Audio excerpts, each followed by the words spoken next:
Seventh point. One of the many instances of wisdom in the fast of Ramadan with respect to mankind's gain and profit, who comes to this world in order to cultivate and trade for the hereafter, is as follows. The reward for actions in the month of Ramadan is 1,000-fold. According to Hadith, each word of the All-Wise Qur'an has 10 merits.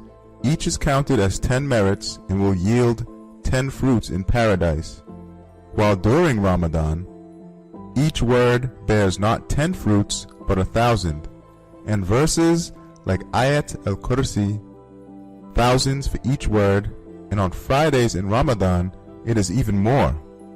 And on the night of power, each word is counted as 30,000 merits. Indeed, the All-Wise Qur'an, each of whose words yield 30,000 eternal fruits, is like a luminous tree of Tuba that gains for believers in Ramadan millions of those eternal fruits.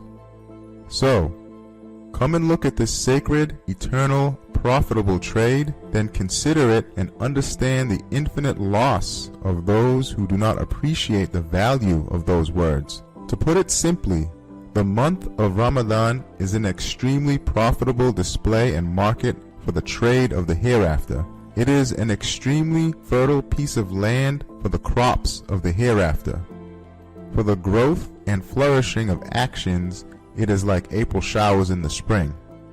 It is like a brilliant holy festival for the parade of mankind's worship in the face of the sovereignty of divine dominicality.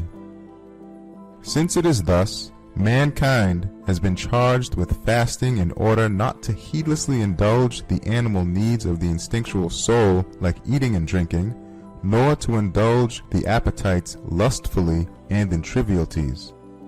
For by temporary rising above animality and quitting the calls of this world, man approaches the angelic state and enters upon the trade of the hereafter. And by fasting, he approaches the state of the hereafter and that of a spirit appearing in bodily form.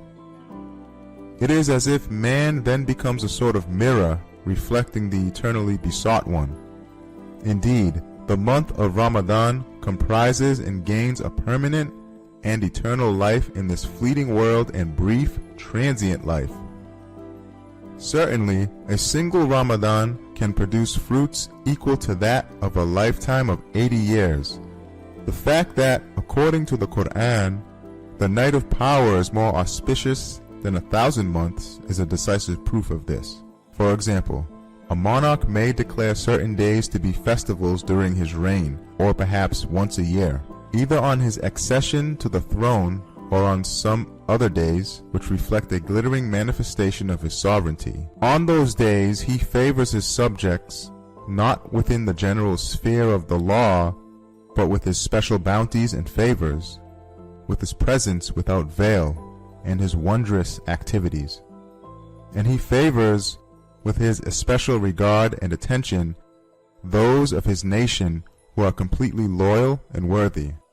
In the same way, the all-glorious monarch of 18,000 worlds, who is the sovereign of pre-eternity and post-eternity, revealed in Ramadan the illustrious decree of the All-Wise Qur'an, which looks to the 18,000 worlds. It is a requirement of wisdom then, that Ramadan should be like a special divine festival, a dominical display, and a spiritual gathering. Since Ramadan is such festival, Allah has commanded man to fast in order to disengage him to a degree from base and animal activities. The most excellent fasting is to make the human senses and organs, like the eyes, ears, heart, and thoughts, fast together with the stomach. That is, to withdraw them from all unlawful things and from trivia, and to urge each of them to their particular worship. For example, to ban the tongue from lying, backbiting, and obscene language, and to make it fast, and to busy it with activities like reciting the Qur'an, praying, glorifying Allah's names, asking for Allah's blessings on the Prophet Muhammad alayhi salatu wassalam, and seeking forgiveness for sins. And for example, to prevent the eyes looking at members of the opposite sex outside the stipulated degrees of kinship, and the ears from hearing harmful things, and to use the eyes to take lessons and the ears to listen to the truth and to the Qur'an, is to make other organs fast too. As a matter of fact, since the stomach is the largest factory, if it has an enforced holiday from work through fasting, the other small workshops will be made to follow it easily.